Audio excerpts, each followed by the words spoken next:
Welcome to Open Minds Radio with Alejandro Rojas.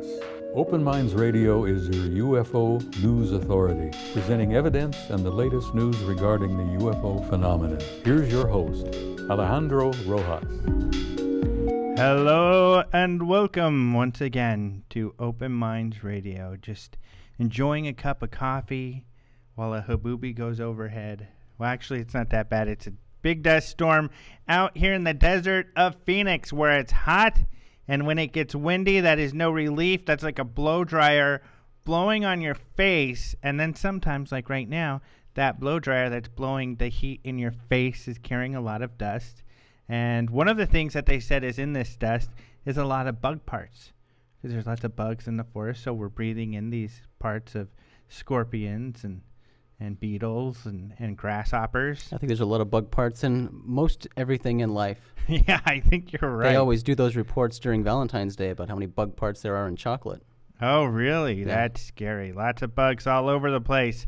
But not on the radio. This is pure digital, where we're able to filter out any bug parts so you just get information.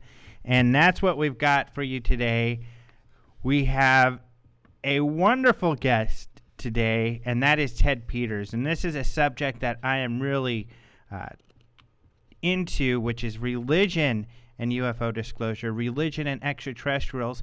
And, you know, you guys know that we're into this because we've had some guests on lately talking about it. In particular, it was not quite a year ago, but we had Paul Davids on, which is a big score for the show because he works at ASU and he is a world-renowned astrophysicist, and he had been speaking a lot about religion and how religions, for the most part, don't struggle too much with the extraterrestrial idea, except for the Roman Catholics. Their philosophies have a harder time with that. And so we've talked about those philosophies and things with different guests that we've had on. But what Ted Peters done is actually put to task what especially he talks about SETI and SETI scientists saying that the world's religions would have a real problem if they knew extraterrestrial visitation was really happening. And people would freak out and run in the streets and it'd be mayhem. Well, what Ted Peters has done is actually done a scientific study. He teaches seminary at the Theological Union in Berkeley. He's a professor, and he got together with a psychologist, and they put together a survey to figure out how people really would react. And really, what he found is quite interesting. Some of you will probably agree with it because you'll see that it makes a lot of sense. So this is a great study that he did. Really, it needs to have more attention. And luckily, he is going to be speaking at the MUFON Symposium coming up here the week after next, July 29th to the 31st. So if you want to hear more about him after you hear him tonight, check out the symposium. But I think his work is great. So, and he's a lot of fun. So we'll be talking to him in a minute. He also has some of it in a book called UFOs, Gods, and Chariots, Flying Saucers in Politics, Science, and Religion. So good stuff. I really like talking to him, so I think you're going to find this great. As I mentioned, at MUFON, we will be there. Jason and Maureen and I will be signing magazines. If you bring in your iPhone, because Maureen is now kind of and Jason are YouTube superstars, they'll sign your iPhone or your iPad, or just bring in your laptop. Or if you want to, haul in your desktop computer and they can sign it because they get signed by UFO YouTube superstars. And if you want to know what I'm talking about, go to the Open Minds TV YouTube page and see all of the cool stuff. And our latest magazine that we're going to have there is out and about Hollywood. So we're going to be in Irvine, California. That's where the MUFON Symposium is, not too far from Hollywood. So those of you Hollywood stars that are listening, and you know you've read Jason's article and you want Sammy Hagar or Dan Aykroyd, Steven Spielberg, some of the guys. If you want to come see us and talk to us about your article, feel free to come, because I know they're all listening to the show right now. So, and they've been dying to meet us. I know it. So this is your opportunity, Stevie. We'll talk about some of your latest movies and definitely have some suggestions on how to improve them. Falling Skies, I'm sorry, is awful. And the whole alien invasion stuff is getting a little old, buddy. Super 8 rock, though. Anyway, let us get on to some of the other exciting things that you can find at openminds.tv. And that is the daily UFO headlines from around the world. And we are always very fortunate to have Jason McClellan here to talk news with us. Jason, talk some news to us. I am ready to talk news. Hello, Alejandro, and greetings, everyone, out in Radioland and in Videoland. This is your Open Minds News Brief for Monday, July 18th, 2011. Well, Space Exploration Technologies, better known as SpaceX, broke ground last week on a new launch pad. The company's CEO, Elon Musk, as well as state and local officials were on hand for the groundbreaking ceremony that took place at Vandenberg Air Force Base, northwest of Los Angeles, California. SpaceX is renovating an old launch pad from the 1960s at the base to be able to accommodate their mammoth Falcon Heavy rocket. Falcon Heavy is still being constructed by the company and will reportedly be the world's most powerful rocket, capable of sending cargo and possibly even people into space. According to the Huffington Post, the renovations of the launch pad are expected to cost between $20 and $30 million and will take 18 months to complete. The company's goal is to launch Falcon Heavy from the new launch pad in 2013. With NASA's space shuttle program coming to a close, companies like SpaceX will likely fill the void. And as Huffington Post points out, SpaceX already has a contract with NASA to supply the International Space Station with cargo using its smaller Falcon 9 rocket, and the company hopes to secure additional contracts with NASA and other customers, which could include taking satellites into space as well as humans on future manned exploration missions. Mm-hmm. We talk a lot about SpaceX. They're one of the more exciting companies right now with their propulsion systems anyway. Well, and this whole, I mean, it's just very fascinating to watch this revolution, this change in our whole spacefaring initiatives, changing to the privatization. It's kind of scary because the private sector moves a little slower because they have to realize some profit in their ventures. But, and of course, safety is always kind of scary with those type of things since NASA's been doing this for so long. But I think people would agree, we need to cut. And I would rather see, I'm a space fanatic, but I'd rather see maybe a few less rocket launches than to see Medicare or Medicaid cut. I mean, or Social Security, people who really need that money. It's a lot of big-time bucks spent on this stuff. Yeah. I mean, we talk about this a lot, but I mean, even this, and I pointed this out to you during last week, that this just renovating a launch pad. The launch pad's already there. They're not starting from scratch. This is already a base, already a launch pad. They're renovating it to be able to handle this bigger rocket. Mm-hmm. But just that renovation alone is costing $30 million. Yeah.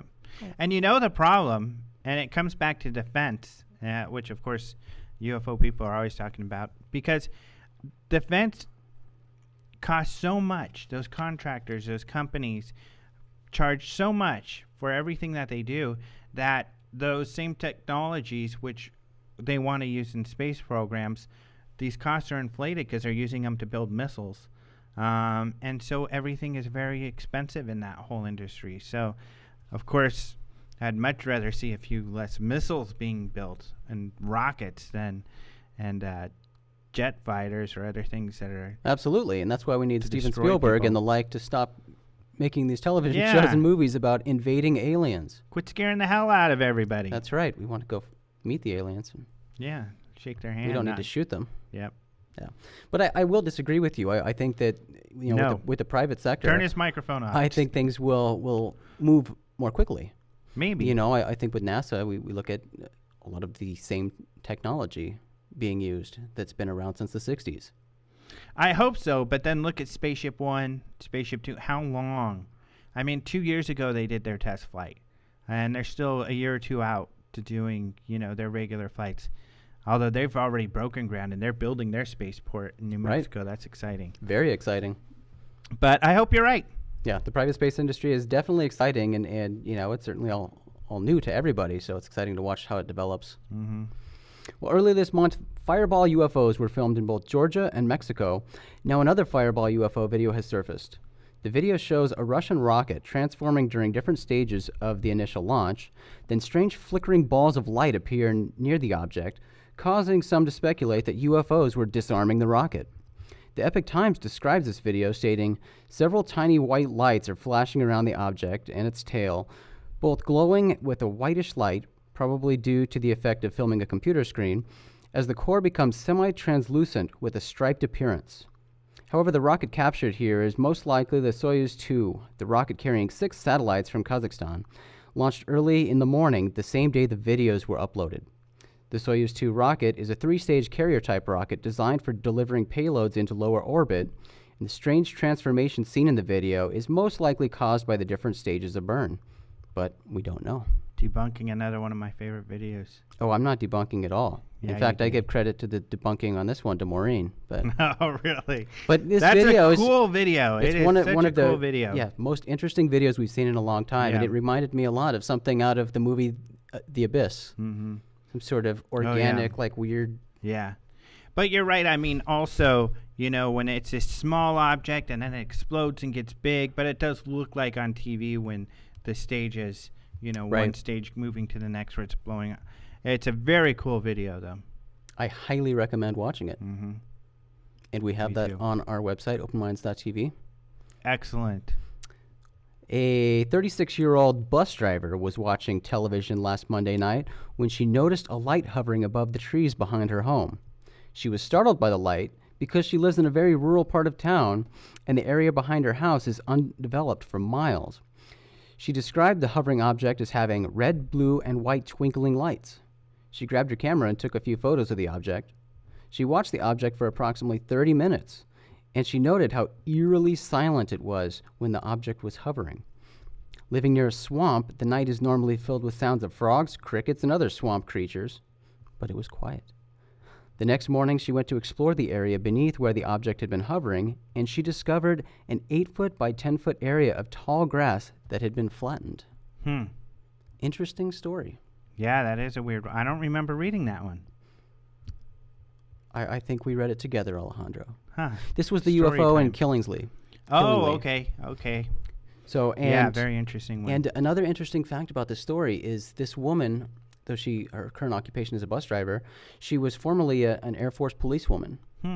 So I would assume that an Air Force policewoman is trained in observation. Mm-hmm. Wow, that is a very So her story is interesting. interesting, and it has a lot of other things other than just a sighting of a light in the sky.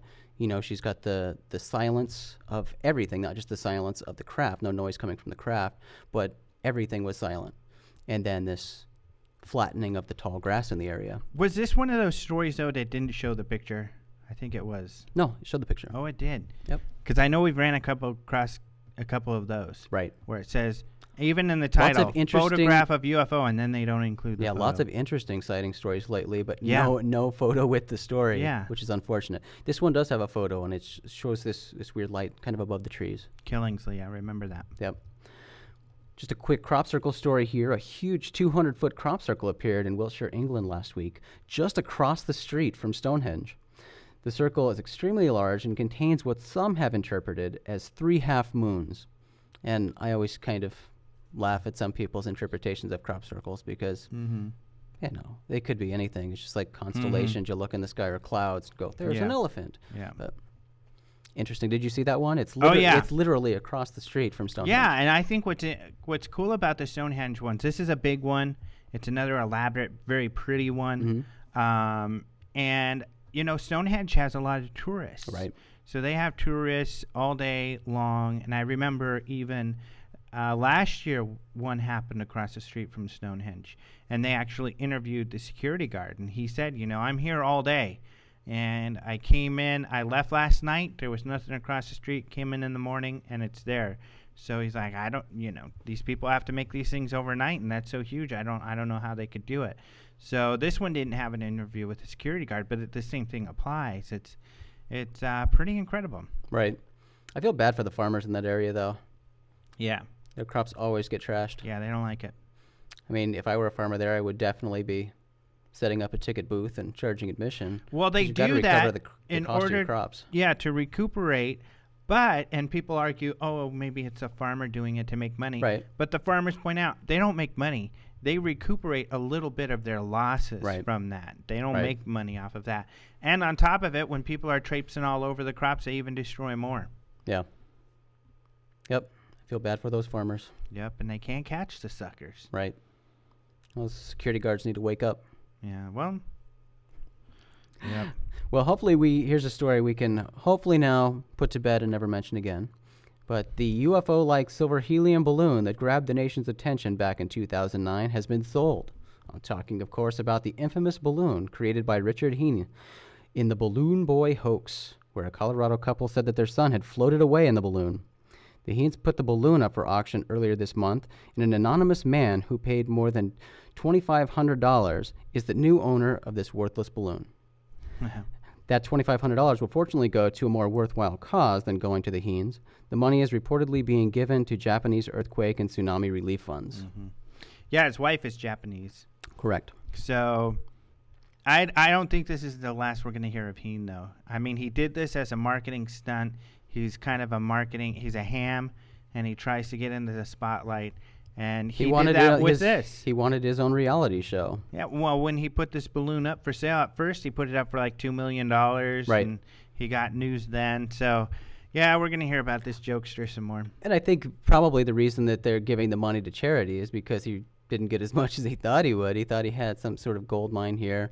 But, and it's funny because this $2,500 doesn't even come close to covering his legal, the fees that he had to pay for tricking everybody for the fraud. That was something like $36,000 they had to pay. So. Well, he's lucky he didn't go to prison. I mean, that's such an awful thing to do. These guys are busy, chasing this balloon when they could have been out saving other people's lives. Hopefully nobody else got hurt. A lot of resources were used with that. And you remember every single news station was live feeding that, showing the balloon in the sky, saying, oh, there's a boy in a balloon. Yeah, it was scary. And that went on. Lots of local authorities were trying to chase the balloon down. And Yep, so $36,000 got off easy. Character. Oh, yeah. And Alejandro, here's something that made me think of you. A local news website in Pennsylvania posted an article last week, and in the article, they highlighted 10 things you should do if you see a UFO, something they quoted directly from MUFON. And I'm sure, Alejandro, you can probably recite these from heart, being that you are a field investigator and you were the public education director for MUFON. Yeah, what is it? Run, number 1. 2, crawl under the bed. 3, try not to cry too loud. You skipped one. Oh, okay. Actually, you're not far off. But let's start with number 1. Number 1, Alejandro, the most important thing you need to do right off the bat is remain calm, but protect yourself from any hazards, real or perceived. I think that's a little pessimistic there. Yeah. When I see a UFO, I get excited. I don't think about protecting myself. I don't feel threatened by UFOs. Well, the perceived part is the dangerous part because, of course, people can mistake a plane for a UFO and they're running inside. But I guess also you should look out for the hazards if there's a fireball UFO coming and it's actually a plane that's crashing or a meteor coming and it's going to hit you. You're exactly. Wow, UFO. Yeah. Yeah. All right, so remain calm. And then number 2 is be objective. Not every UFO is extraterrestrial. That's a very good point. Oh, yeah, that's the best. I like that one. Number 3, use a camcorder or camera to record the event. That's also a great one. However, they don't mention anything about a tripod, which is unfortunate. Oh, they need to mention the tripod. To amend that one, tripod.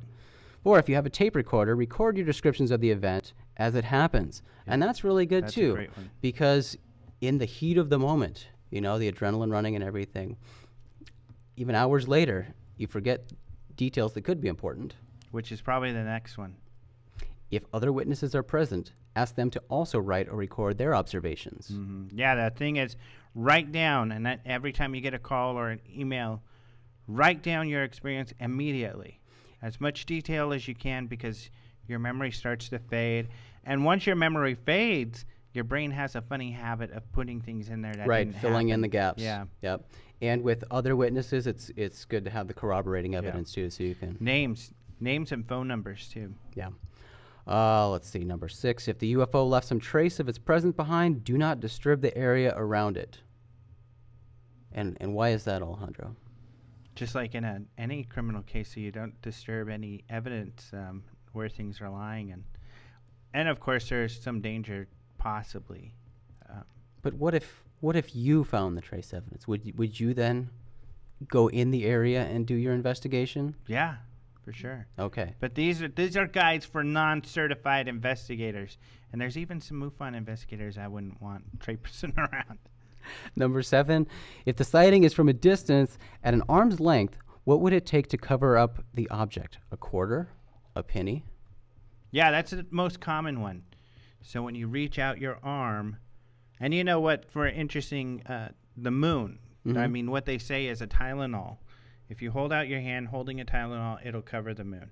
And even supposedly for that effect where on the horizon the moon looks really big is where when it's above you. Supposedly if you hold out a Tylenol, it'll cover up the moon even when it's at the horizon. But Tylenol comes in different shapes and sizes. Well, not in the old days. Not in the old days. Things were much simpler back then. Now Yeah, we've got it's the easy. gel One caps size and the fits liquid all. caps. And Yep.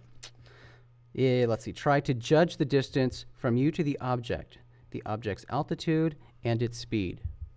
That's always a tough one. Yeah, that's nearly impossible, but people can take the best stab. Otherwise, I mean, if you read like Bruce Maccabee's analysis, that's the first thing he does is he relates it to, and which it should be said in pictures or in video, get some sort of establishing shot where you have a tree or something with the object, because someone like Bruce Maccabee can figure out the height of the tree and then the angle from you to the top of the tree and start to try to figure out a general idea of the height. Right.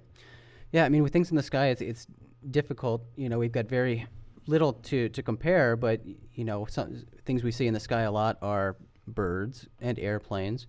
So with speed, you can sort of use those as a comparison. You can say it moved about as fast as an airplane usually does, or it was at the height of an airplane that an airplane usually flies. Well, and the cool thing with a thing like what Bruce does is then you can at least tell, okay, if that thing was a mile away, then it was 20 feet. You know, if it was 2 miles away, it was 100 feet. So that at least that gives you kind of an idea. And then the same with the speed. Number 9 is, should you encounter some type of extraterrestrial being associated with the craft, be prepared to take evasive action to protect yourself. Again, I don't think that's necessary. Well, yeah, I mean, it's lose-lose. You can, like, try to talk to it, or you can run, but if it wants to catch you, I don't think you're getting away. I think I'm beat, yeah. You've got as much luck, I think if I take a swing at it, it'll just piss him off. Yeah. And number 10, immediately report the event to openminds.tv. Is that number 10? That's number 10. Wow, great. Or any other UFO research organization. Mm-hmm. But those are the Definitely. 10. Did you have those memorized? Yeah. No, I didn't have those memorized. Oh, I'm sure you presented those many times, Mr. Education. Not in those 10, but in a different way. Oh, okay. Although, see, a couple of them, like if you meet an ET, be prepared to defend yourself. I mean, I wouldn't have something like that. I can imagine you presenting those and acting them out at the same time, doing all sorts of karate chops and things. There, you take a picture. Yeah, absolutely. Take a picture, take a video, have it sign a release that says, I testify that I am from another planet other than Earth. So then you know it's extraterrestrial. So at least then you have a legal document. So if he's lying and he is from Earth, you can sue him at a later date for pain and suffering. Well, and I think this goes back up to number 5 or whatever it was. I mean, if there's an extraterrestrial there, that's the one else there at the sighting. So you need to get his account as well. Yeah, His what or did her. you see? Yeah, take the tape recorder, get his account. I saw this weird-looking Earthling. Yep, that will help. Mm-hmm. Well, Alejandro, that is it for the news. Remember to check out these stories and more at openminds.tv, your source for UFO-related news. I'm Jason McClellan, your Open Minds news correspondent, and you've been briefed. And do make sure to bug Alejandro and wish him a happy birthday yesterday. But don't do it yesterday because you'd have to time travel for that. But do feel free to send him a message today wishing him a happy birthday. Thank you. You're welcome, Alejandro. All right. Well, thanks again for the great news. And there's definitely good points there. Please, people, tripod. There are so many times, and we've talked about this, that people don't have a tripod. They try to lean up against something, and it's impossible. Your hand cannot stay steady. So when there's so many times we receive these videos and people say that it was flying this way and flying that way, and it's impossible to tell, especially if it's a single light in the sky. And you're holding the camera, there's no way for a researcher to say that's not a star because your hand is moving. And so the moving of the object in the screen is probably due to your hand movement. Now, if you have a tripod that your camera's on and you're filming a light and the light is moving, then we know something about the movement, and we know that the movement didn't have to do with handshake or anything like that. So tripod's important, video and filming is important, binoculars, if you have them, are important, and then recording exactly what you saw afterwards is really important, and recording the time, because like that first thing said, a lot of things are not UFOs, and you can go to a site such as Heavens Above, which is a great site, Heavens-Above, and you can go there and go look at your area at the time that you had your sighting, and it will show you if there are any satellites or iridium flares, and it will show you how intense the light is. So you'll be able to see if it's a really bright object, because there are oftentimes, if you haven't seen an iridium flare, that's a really cool thing to see, because you'll see all of a sudden this light get really bright and then dim out, and that is actually these iridium satellites. I think they're Russian, and they're tumbling through space, and they know exactly when the sun's going to hit it right where it's going to light up in the sky. So that's something fun to go watch. Go to Heavens Above right now and go see when there's going to be an iridium flare in your area, and go check that out. It'll tell you when the space shuttle's above, all of these type of things. Now, if you don't see something there, then you've got something very interesting, and certainly report it. Report it to Open Minds. And, I like to say report it to MUFON too, because it's better to report it to more places than less, because that makes everybody's data better. So we can see correlations between sightings. Other stories that you can read on Open Minds. Well, our story from last week has gotten a lot of attention, and that was the one with Frank Kimbler, our last guest, who did some isotopic research on some metals and material that he found out in the desert in Roswell, where the crash is. There was a question about the error, and there's always error in a test, and where the isotopes, I guess, landed on this test is close to the error, and as Frank says, that's why he needs to do more tests. He says it would be rare that this, would hit somewhere, off the chart like it did, and be error, but it's entirely possible. So that's why the other tests need to be done. Just to answer that question, more tests need to be done to figure that out. Like Jason said, we have the fireball stuff. We also have an interesting story about some UFOs over Wisconsin. And this comes from the Wendell Stevens archives. And really, collecting decades of UFO pictures, he has some very interesting stuff there. And we always try to get as many of these pictures into the magazine and onto the website as possible. This was a situation where, fortunately, we had multiple pictures and we had an analysis of those pictures. So those are all online. Some of these, of course, look highly dubious, but some of them not so much. And, it seems, especially in the 70s, a lot of discs and were being seen in some extraordinary photographs. So go and check that out on our website in our article section. All of those things that Jason had talked about are up there as well. And another story, I talked a little bit about this, it's doing very well, is our Vietnam story, where somebody at the National Archives had written a blog about a UFO incident that he had found in some logs, at a base in Vietnam during the Vietnam War, and Antonio had found that, so he wrote a story on that, and that's also a really interesting one. The base was called Chu Lai, and we don't know who the person was that submitted it, but you can read that account. Otherwise, we're keeping on top of all the fireball UFO videos that keep appearing. It's interesting in the last couple of weeks that there's been so many, and it's also interesting that the Epic Times has been covering all of these stories, and they're a paper out of Washington, D.C., and I think it's partially Jason's fault that they're so interested, because they had posted a video he had put up on YouTube, and they've been posting a lot of UFO videos ever since. So very interesting stuff there. So that's some of what you'll find on our website. We also actually have some new YouTube videos up, like I've talked about.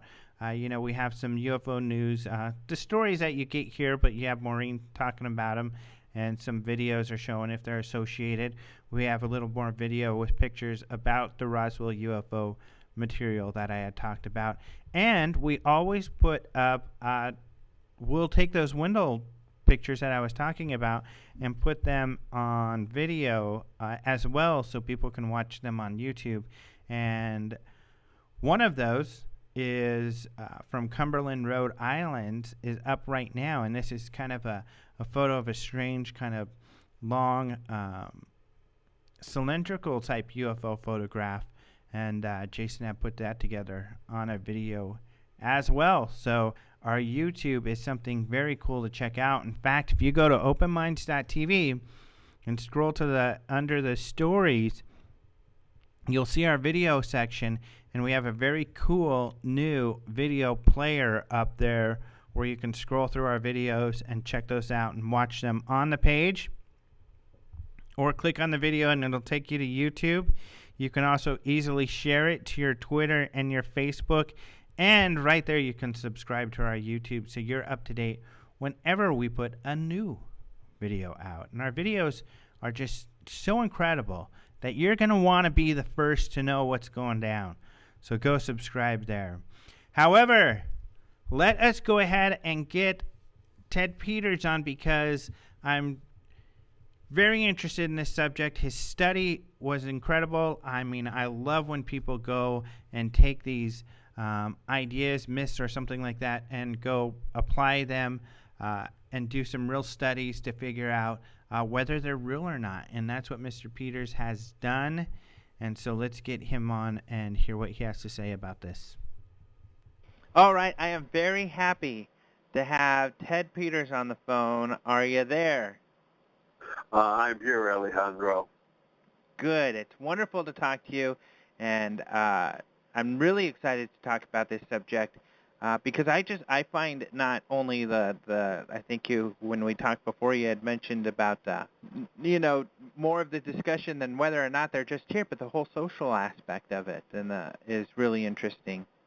Yes, I look at UFOs as a phenomenon, and when you look at a phenomenon, you don't talk just about what's there, the UFO itself, mm-hmm. but also the person who is perceiving it or thinking about it. And it's both the viewer and what gets viewed, and things such as the psychological impact or the sociological impact of the person who perceives in UFOs or believes in UFOs is just as important to me as what they themselves might be in themselves. Mm-hmm. What originally got you interested in looking at the subject or dealing with extraterrestrial life? Well, when I was a kid, my mother and father were avid UFO book readers, and I can still remember a day when they went to hear George Adamski, the great California contactee, to hear him speak. I was so young at the time, I had to stay home with a babysitter, but I couldn't wait for them to get home so I could hear what it was that Adamski was saying. And there was a lot of excitement, and I collected newspaper clippings and magazine clippings for decades to follow the phenomenon. Later on, when I grew up and became a university professor, I went back, and boy, I just have a gold mine of information to look at. So you could say I'm almost a cradle-to-grave UFO aficionado. Yeah, and so then, I mean, one of the things that you've done, and I think is really interesting, you kind of tackled this whole concept with that religions, because a lot of people say this over and over again, that religions will be greatly affected should the extraterrestrial truth come out, or should there be, people, they come and visit us outwardly and disclosure happens. And that's one of the things that's great is you actually did a survey to get together a lot of people to figure this out. I was prompted to pursue this question because it seemed to me that religious people, that is, say, someone affiliated with a church or organization, were just as interested in UFOs as anybody else was. Mm-hmm.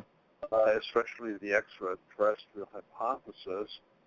Yet, there seemed to be these assumptions that religion was fragile and it was just great if we made contact with an extraterrestrial intelligence. One year, I received 4 invitations to be interviewed for the National Enquirer, each one each journalist wanting to write a story on this, and I remember arguing with one, well, don't you think that if we meet ET that our religion will crumble? And I said, no, of course not. So why do you think that it would? And the interviewer said, well, because Christianity teaches that man is the highest being. I said, gee, I never noticed that. I thought there were angels of God were rated higher than us. And so each one of those ended in frustration. And later on now, I've become very involved in the dialogue between science and religion, especially currently astrobiology and those scientists who are really looking at what's happening in outer space. And I noticed that these scientists seem to make the same assumption that actual contact with ET will be destructive to religion. It'll cause a crisis in belief, and religion will fall apart. And I thought, that's not true. At least, well, let's test it and see. Mm-hmm. And with that in mind, I launched into the Peters ETI Religious Crisis Survey. And the survey, for the most part, confirms what I intuitively had thought, and certainly not what the skeptics have thought. So, you were you're a professor at the Pacific Lutheran Theological Seminary. When you started this survey, did your colleagues know what you were up to? No. And in general, this is a topic that's relatively new, mm-hmm. And I plunge ahead on frontiers of my own from time to time. Since I did conduct the survey, that, yes, it's generated quite a bit of interest. I teach here at, as you mentioned, at Pacific Lutheran Theological Seminary. But this is also part of a larger group called the Graduate Theological Union, which conducts theological studies and religious studies for a wide variety of groups, Christians, both Protestant and Catholic. We have a Center for Jewish Studies, an Institute for Buddhist Studies, an Institute for Islamic Studies, etc. And so this was a good place to carry on that kind of conversation. And individuals here and there are interested, but I can't say there's a groundswell of interest in this particular topic. So I pursue it with connections in the scholarly world and in the non-scholarly world, wherever people might be, not just here in Berkeley. When was it that you put together the survey and then started getting, sending it out? 2008. Okay.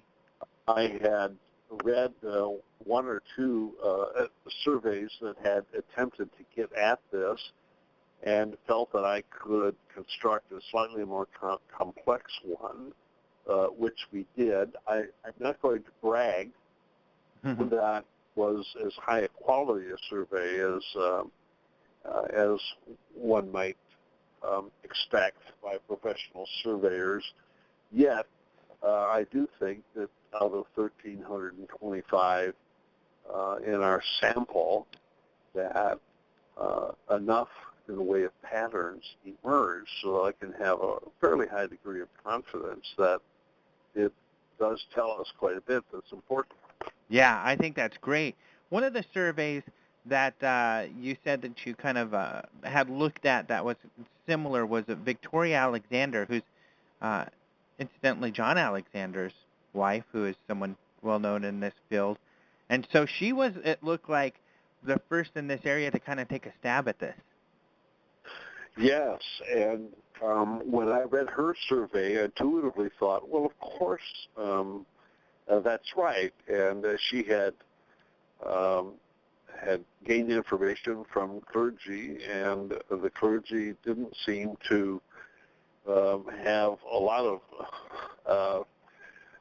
or let me put it positively, the clergy seem to have a very positive or welcoming posture towards the prospect of ETI. I think what I did that added to it was greater discrimination between religious groups themselves, and what I was hoping for is that I could actually begin to look theologically at what people might be saying about this particular topic. We didn't sharply distinguish between clergy, lay, and religious, but we did make some attempt to discriminate between those three subcategories, and for the most part, it didn't make a difference. That is to say, a clergy person and a lay person in the same religious group are likely to think the same way. And then, when you get to it, I mean, question 3 is kind of the big question. I'll read it here. The official confirmation of the discovery of a civilization of intelligent beings living on other planets would so undercut my beliefs that my beliefs would face a crisis. And the 3 things they could answer was agree, strongly agree, neither agree nor disagree, or disagree, strongly disagree. And the overwhelming response was in the disagree. Overwhelmingly, and that applies to Roman Catholics. It applies to evangelical Christians, which includes fundamentalists. We did not break that into 2 subgroups. It includes mainline Protestants. It includes Buddhists. We got a large enough sample on Buddhists to have some confidence. Our samples for some groups turn out to be too small to render a judgment. That it goes for people of Jewish and Muslim traditions. However, the very small samples that came in were consistent with all the other groups. And then the comments, we did ask for spontaneous comments, were consistent across the board. You could find a Muslim or a Buddhist and the evangelical Christian all saying, this universe is so big and so much could happen there that there very well could be extraterrestrial life, intelligent life, and if so, this is part of God's plan, whether you call God, or Allah, or in the case of Buddhists, my religious understanding of the universe would not be negatively affected. And sometimes, with some consistency, wouldn't it be arrogant for us to think that we here on Earth are the only sentient beings or only intelligent beings that God would make? So that was consistent. Did anybody as an individual disagree? Well, yes, of course. But we're just talking about how large the numbers are, relatively speaking. Yeah, looking at the survey, I would fit in the Buddhist or the non-religious, but my answers to your questions fit more along the Buddhist line, which I thought was interesting. But some of the answers that you got in your comments were pretty funny, pretty interesting. I like the one in this question. Someone said, "I'd share a pew with extraterrestrials any day." I just love that quote. Mm-hmm. Yeah, I'd share a pew with an extraterrestrial any day. And I think that person was in the mainline Protestant category who added that one. Yeah, I loved it. And you know what it shows, this question, first of all, right off the bat, like you said, it disproves this idea that, religions probably would be majorly affected. And it also kind of disproves another idea that, which is what I was getting at with the non-religious kind of thing, is that you were demonstrating that the non-religious kind of have a perspective that the religious are more closed-minded. But that's another reason I love this comment, because it's a religious person who's obviously not closed-minded, and says that share a pew with an extraterrestrial any day. Yes, I think you're right. A phrase such as open-minded or closed-minded that came up frequently in the comments. And those people who are worried that religion might be fragile and suffer a crisis tend to be the non-religious, and the self-identified non-religious people in the survey frequently describe themselves as open-minded and describe religious people as closed-minded. And so a non-religious person can say, I welcome UFOs, but those other religious people over there, those closed-minded, doctrinaire, dogmatic religious people, they're going to suffer at this particular point. And it appeared clear from the survey that the only group that has this worry about the fragility of religion are the non-religious. Mm-hmm. Now, pointing out that we didn't divide or try to discriminate between non-religious people who are atheistic on the one hand and non-religious people who are spiritual but not religious on the other. And in that second category, there would be a number of New Agers. And so there were, among the non-religious, theists as well as atheists. If we were to do the survey again, or if somebody else would like to follow it up with a more refined instrument, it would be good to distinguish that those two different components within the non-religious and to see if they come out the same or if they come out differently. Right, and one of the interesting part is because, I mean, you had mentioned how Dr. Jill Carter with SETI and some of the comments she had made about religious having a problem was sort of one of the inspirations or an example of the belief that's out there that you're trying to test, and the non-religious, the very scientific, hardline scientists would probably fit more in that atheist category as opposed to the kind of, like you said, Yes, I work with that image, too, of your hard-nosed scientist who gets up in the morning and eats bagels for breakfast, just giving the facts, that kind of person. And it's also the case with many scientists, and I do not want to say every scientist for sure, but there are many scientists who feel that a naturalistic picture of the world is a superior one, and that religious thinking is primitive and outdated, and that we could render judgments that way. Religion is closed-minded and doctrinaire and dogmatic, and science is open-minded, and it would follow then that a scientifically trained person is more likely to accept extraterrestrial life than a religious dolt.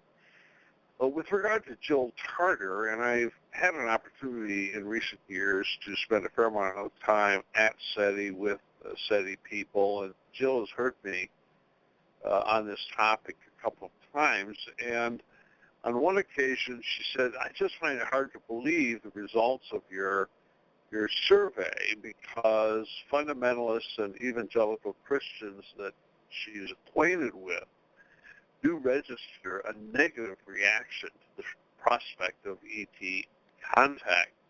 And to see them in my survey standing next to liberal Protestants and Roman Catholics and others not showing much difference, well, that was just a surprise to her. Well, maybe it's a surprise to everybody. I'm not certain. But I think that Jill and perhaps others in this category operate with the image, well, fundamentalists, evangelicals are so narrow that they could not absorb radically new things.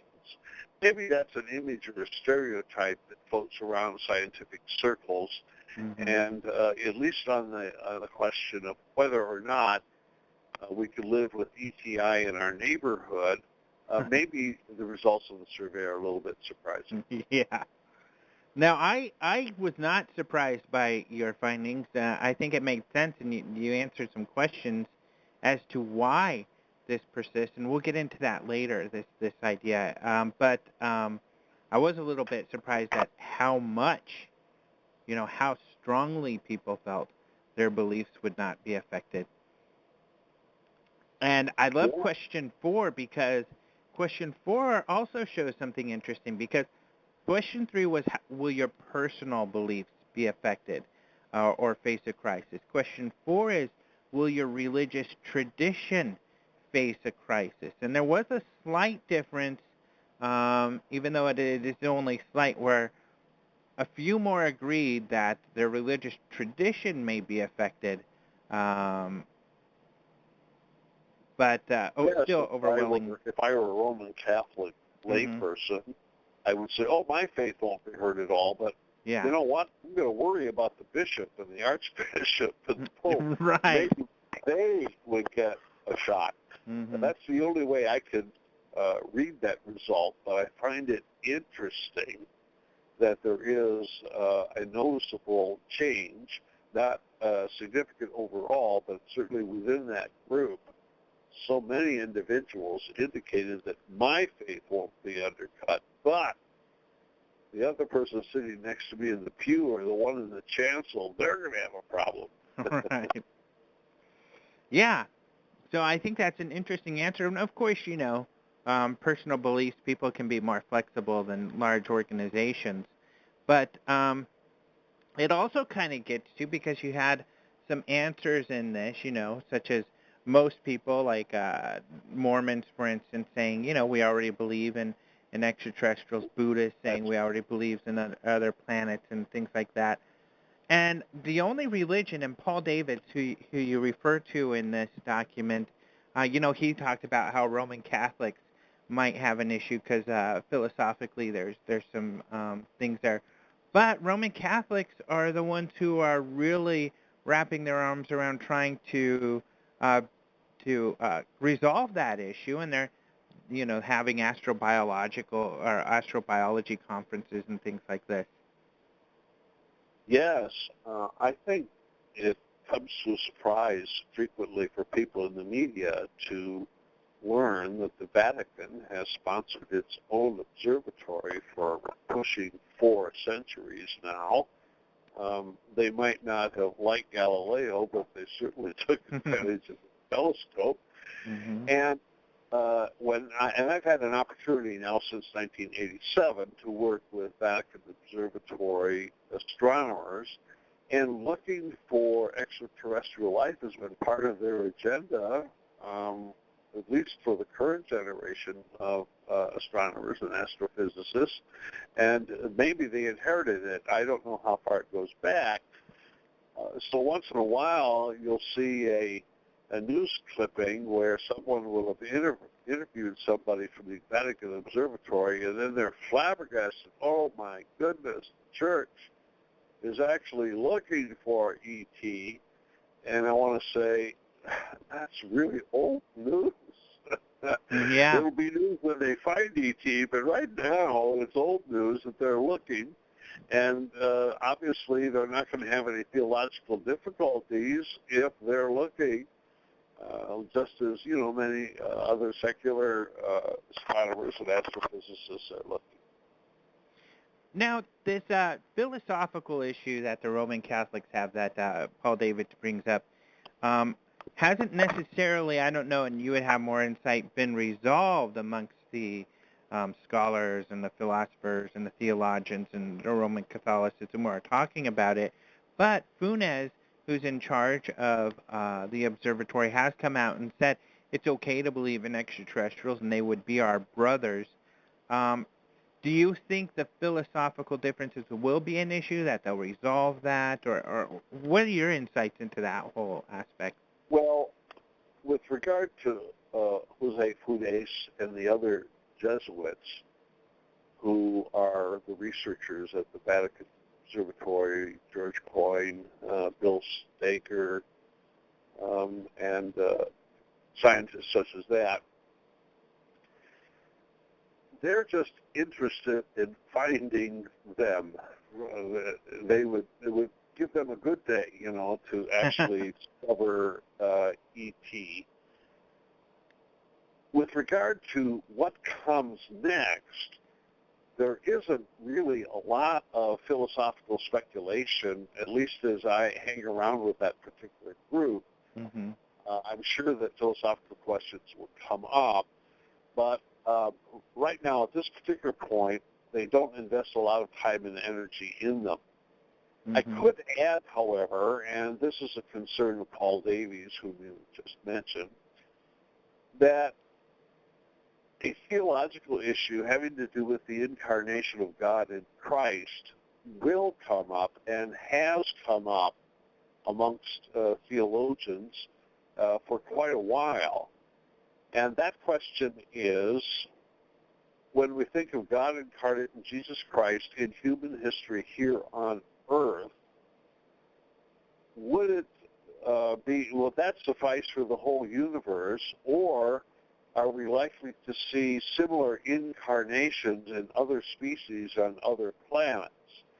And you can find theological muscle picking up one or another of those two alternatives, and Jesuits sitting around having their sherry in the late afternoon after a hard day's work. Of course, we have to say that's before a hard night's work, because they prefer the night sky over the day sky to be looking at the stars. That's the kind of conversation you'll hear, and as far as I know, there's no one dominant point of view, either for Catholics or Protestants who deal with that question of a single incarnation versus multiple incarnations. Is it a Protestant issue too? And if so, or if not, why not? I do think that a Protestant would have to confront this in exactly the same way. I just think that there are more Catholics busy at work on this question than Protestants. Mm-hmm. So people aren't worrying about that too much then.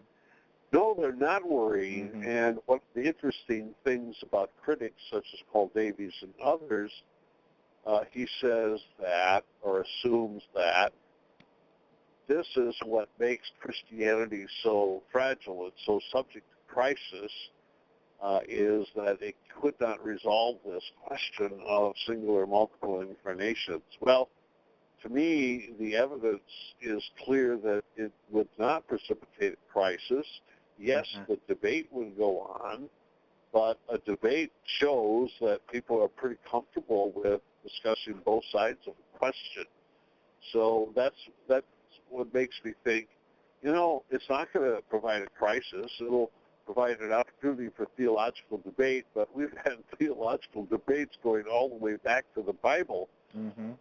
And this is nothing new here, and a theological debate does not suggest a crisis at all. Well, I grew up Roman Catholic, and it seems like there are a lot of theologians who get excited when it comes to having something to debate. Yes. Yes. In fact, our understanding of the rules for debate, for the most part, are drawn from the medieval Roman Catholic process of having a dialogue where one person puts down a thesis and argues for it, someone puts down a counter thesis and argues for that. That's part of the whole tradition. In fact, theologians become theologians in large part because they want to argue. Right. So this moves us on then to question 5, and I think this is the big key, because you thus far have pretty much disproven the idea that religions would face a crisis. But then you ask, even though my religious viewpoint won't face a crisis, what about those other religions? And there was a pretty decent response that, oh yeah, my religion's going to be fine, but those other religions, they're in trouble. Yeah, I don't know how to explain that, but I find it humorous, very humorous, Yeah. that people would think that. One of the things that puzzles me, and you'll notice that we have almost 70% of the non-religious affirming, agreeing or strongly agreeing about that. So that means a person will say, I am not religious, but I believe that all of those Hindus and Muslims and Christians over there, they're going to have a problem that I won't have. It puzzles me because I suspect that some of those people in the non-religious category grew up religious. How many times can you find a story such as E.O. Wilson and others? I grew up an evangelical, but I gave up my faith when I learned about evolution or something like that. Mm-hmm. So now as a mature person, perhaps embracing agnosticism or atheism, they remember what religion was like as a kid, and now they don't have religion anymore. And then they're going to say that religion is fragile and subject to a crisis. I'd just like to know more about what goes on in a person's mind there, because it's not as though they're ignorant of religion. I mean, they have some knowledge, even if it's child's knowledge. And it would be good to test again and try to refine that and just see what the thinking is. Alejandro, maybe you have some speculation there as to just how a non-religious person's mind works when dealing with this. Well, I think that you just said it. I mean, a lot of non-religious people also are rebellious of their religion. And that's right. Unfortunately, I think are overly critical of the religion they used to belong to. And then make the assumption that others, I think you hit a point too, is the ignorance that not only are the non-religious ignorant of the other religion, every religion's ignorant of the others. I think a paper like yours sheds light on the extraterrestrial discussions that are going on in a lot of the different religions, and I think, a Roman Catholic thinks, well, we're so smart, we're figuring this out and we're having conferences. but the Protestants over there, they better start figuring it out, or the Mormons, they're probably in trouble, without even knowing that the Mormons are like, hey, we already figured this out. And I would imagine that might be an issue. I wonder, as you talk that way, I wonder if it could be just our group versus another group. I wonder if we were to test Democrats and Republicans, and maybe the Republicans would say ETI would cause a crisis amongst the Democrats. That's a great question. And I'll bet you're right. I'll bet you they would. I bet you, that would be so interesting. That's funny. But I think, what else this question reveals is why this mythology, this idea that religions are going to have a problem persists. Because if you have, a lot of people thinking, I'm going to be okay, but they're not, it demonstrates how, of course, then most people think, religions are going to have a trouble. With the sidebar there, which you'd never hear, which is luckily ours will be okay, but everybody else is going to be in trouble. Right. So I think this is the key to why that whole idea persists. Mm-hmm. And, to your answer with Jill Tarter and her thing about being so surprised, it's another example, I think, of a non-religious person. I'm not so surprised because I'm in this field and I pay attention to all the different people discussing extraterrestrials. And I realize that a lot of religions and groups are discussing this or okay with it, whereas someone like her may not be aware of that. Yes, it's maybe if we make up our mind what religious people are like, then we don't really want to invest the energy to find out whether what we have thought is really on the mark or not.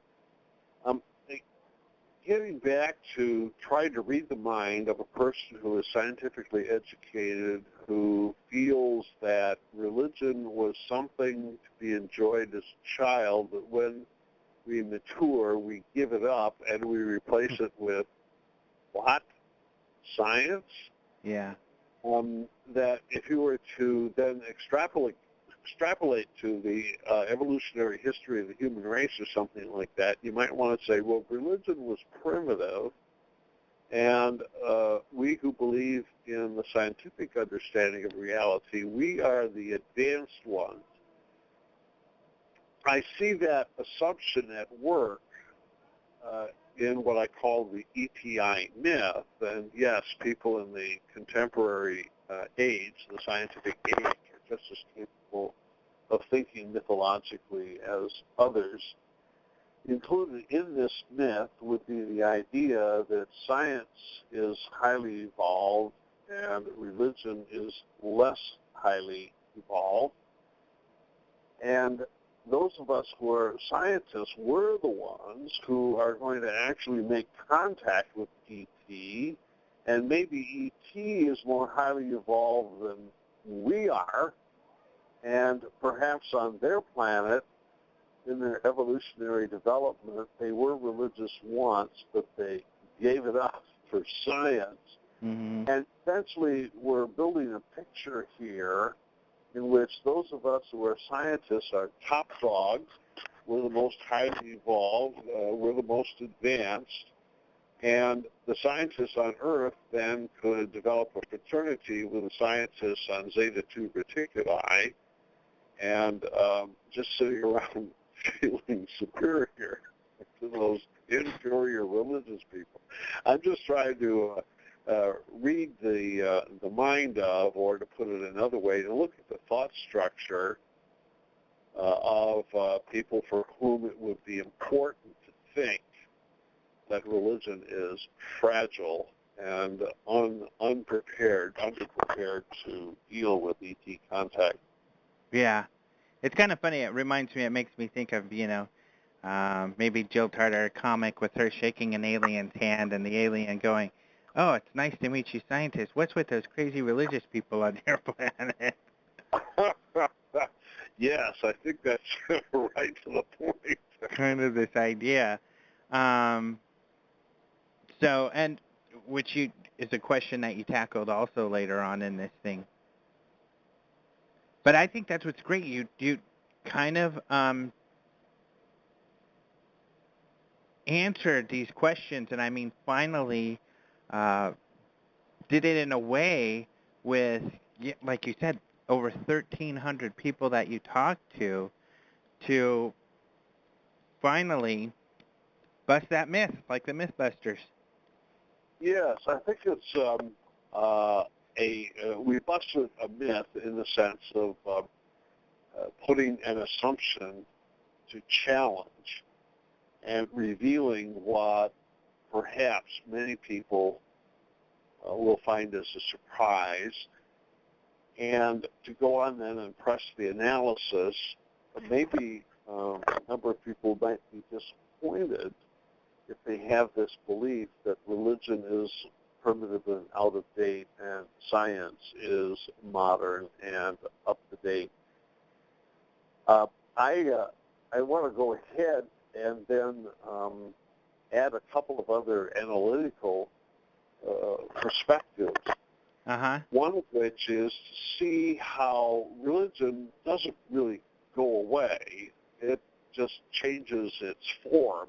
And in a non-religious or anti-religious period of our culture, which we've had now since the Enlightenment, religion comes back, but it comes back subtly in belief systems, not as an organized church, but as a set of beliefs that we seem to have to work with. This assumption, for example, that life evolves from something simple to something complex, from something stupid to something very intelligent. We export then to another planet, and we think that life might have started there. It follows this progressive channel of evolutionary development until the equivalent of Homo sapiens appears. It continues to cultivate intelligence. Intelligence must be reproductively adaptable on other planets as well as it is here. And eventually intelligent people may have religion, but then they go on and then they become scientific. And when they're scientific, they create technology and they create radios to send signals to us here in space. And if they've been at this longer than the 3.8 billion years we have on Earth, then they're more intelligent than we are. They're brighter than we are. And then you say, oh my goodness, they must have had achievements already in medicine as to how to cure people from disease, maybe even establish everlasting life. Maybe they have put an end to war, and they've achieved economic justice, and the image grows. And I'm not making this up because you can actually see it work in SETI scientists as well as many UFO believers. And we have here then this more highly evolved society that has all kinds of qualities and traits that are superior to ours. And you know what? If we could have contact with them, we would benefit from this. And they would share their medicine and longevity with us. They would share peace and justice with us and all of these kinds of things. Well, there's not a shred of empirical evidence at all from a scientific point of view that such a civilization exists, but boy, we want to believe in it. And it just looks like heaven. It looks like angels coming with sheets instead of on gossamer. And so what I'm thinking is that many religious beliefs have just sort of gone underground, but now they pop up again in belief systems surrounding ETI, which would include some UFO believers, but clearly in the case of SETI and others, those who are who think of themselves as being strictly scientific in character. Now, I don't want to impugn the science that is being done here, all right? as I said, I know SETI scientists, they do produce good knowledge. It's what they do. The framework within which they work has these mythological assumptions with which they work. So this is not something you can test for in a survey, but it is part of my analysis of what makes a contemporary secular society work, and that is that we have these sublimated religious beliefs that are given different labels, such as, evolution or something like that. Well, one thing that I'm, because I'm not, definitely some total SETI basher, but certainly am critical of because these are scientists, but they certainly have very strong opinions that are purely based off of speculation, such as this one, that you actually did the work to discover was not necessarily true.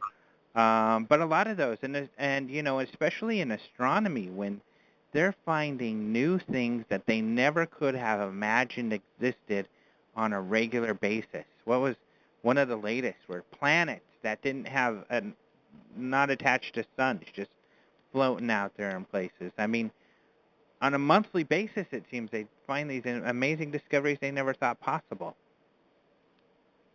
I think this is a very good point, and it's a subtle point, that belief in the ETI myth is a prompt or a heuristic. It's something that gets the scientist going in order to pursue the research. Now, the last I'd observed, a list of exoplanets was somewhere around 1,500. And it is the assumptions that we make that turn us on and get us excited and lead us to construct research programs to go after them and find them. And there's no question in my mind that this new knowledge is very valuable to us, and if it starts out with speculation, and if it ends up with new knowledge, I want to say hallelujah. It's a good point. That's a really good point. Cause it's very possible that the ETI myth will turn out to be true. It's just that we need to distinguish between speculative assumptions that look mythological on the one hand, with the actual data that we gain from pursuing the research on the other. And SETI really has produced a lot of interesting knowledge, as other astrobiologists have produced for us. Yeah. Well, and, the majority of the astrobiologists, at least a lot of the big ones, I know Michio Kaku and Sagan and David, they all have the idea you're talking about, that they're more evolved and everything. And personally, I'll admit that I have that feeling, although I understand that it's certainly not empirically provable. In fact, democracy, which is a very advanced way of governance, has been around for a long time. It's gone away and come back, but it certainly inspires me, because if I had the philosophical belief that there are probably bad guys out there, I wouldn't be as enthusiastic about finding them. These are good observations. I had not thought about the democracy analogy. I mean, it is true that 2,400 years ago we had democracy in ancient Greece, and it went away and came back. I think with regard to belief in the ETI myth, I know as a kid I wanted it to be true. And now as a grown-up, I kind of want it to be true. In fact, I'm sort of disappointed that we haven't proven it true after all of these decades. And I think keeping the myth alive is probably not a problem, as long as we recognize what it is, that it is myth, or it is a framework, or it is a set of as yet unproven assumptions, and recognize that only when we get the data in do we have something that merits the word science. But in the meantime, it's where the excitement in asking the questions lies. Yeah. Yep. Yeah, I would even say, even maybe irrationally, at times I fantasize and lean on it like a crutch, and maybe it's because I think of, things like Star Trek, where they have these wonderful futuristic adventures and humanity, and they're all so nice to each other and everything, which is great kind of vision. Yes, I noticed Stephen Hawking, about this time a year ago, British physicist, had decided that the space wings out there on other planets are probably a lot like us, and they probably rape and pillage and destroy. And maybe we should not be sending them signals, because then they could find us and they'll come here and lay our planet to destruction. And his analogy was the way the Europeans treated the Native Americans in North America, then that's the way they're going to treat us on Earth. So the conclusion would be, don't let them know we're here. Hide. Well, that's anomalous. I mean, there's a certain logic to that as well. And if we made that assumption, then we probably would just cower here in our own darkness. So we have to have some positive motive, some positive image that gives us the enthusiasm to pursue research in outer space. And if Stephen Hawking were in charge, we probably would have no motive to do so. Yeah. So I guess off of this research, which I love so much, but kind of into your own personal beliefs, do you believe that visitation is happening? I actually bracket that out as a scientific question.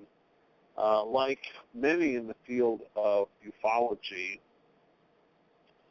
after you have cleared away all the IFOs, the identified flying objects, and you have this 10% residual of still unidentified flying objects, that becomes the most interesting. And then you look for continuities and discontinuities. And as I mentioned, I would like to believe they are extraterrestrials, just like Plot 2 was in the movie The Day There Stood Still, coming to Earth and providing a catalyst for Earth's betterment.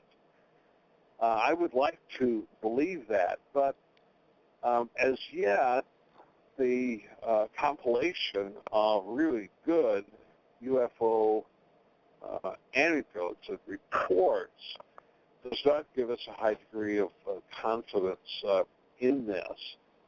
And if they are flying machines with UFOnauts in them, which I hope they are, let me just say we're not ready yet to say that with a high degree of confidence. Now, if I were one of the individual contactees, then I would say, well, I know for sure. I'm not in that particular category. And so that's why I say I bracket it out. I would like to call the existence or non-existence of ET on Earth as a scientific question yet to be answered. In the meantime, having done a large number of UFO sighting investigations myself and talked with people whom I must judge to be both sane and having integrity, who are UFO witnesses, I want to say there's something going on there. There genuinely is, but like spinning wheels in the slush in late winter, we've been spinning wheels for 60 years now and still haven't got traction. I've not given up by any means, but I still am looking forward to the day when we get some traction and get moving. So, of course, the group who's been spinning some wheels are the main guys out there. trying to look for some traction, MUFON. You're going to be speaking with them. Is this like the first UFO-oriented conference that you've spoken to? No, in fact, Okay. I gave a address like this in 1979 Wow. to the MUFON meeting, and in the days when Walter Andrus was the head of MUFON, I did stay in continuous communication with Walter and visited him a couple times, and he had a research center in his garage. I have, and I was the Louisiana State investigator for MUFON for a period of time and did some firsthand interviewing. I was far more involved in the 1970s with UFO phenomenon than I am now, and that just happens to be because of my professional situation that I've given my time to other things. So I continue to like the idea of investigating UFOs to get the data and see if we could have a breakthrough of some kind or another. But I'm sometimes hot, sometimes cold, and there was a period there in which I was cold simply because I was busy doing other things. So is this is it exciting you to come back? It is. I was at a MUFON conference just a few years ago and saw some old friends there, such as Barry Downing and others. So I'm anxious this year to do this, yes. And even though many people are interested in UFOs who do not adhere to the extraterrestrial hypothesis, I do think that the ET hypothesis is what sparks most interest, and I am hoping that people will find interesting what it is that I'll have to say.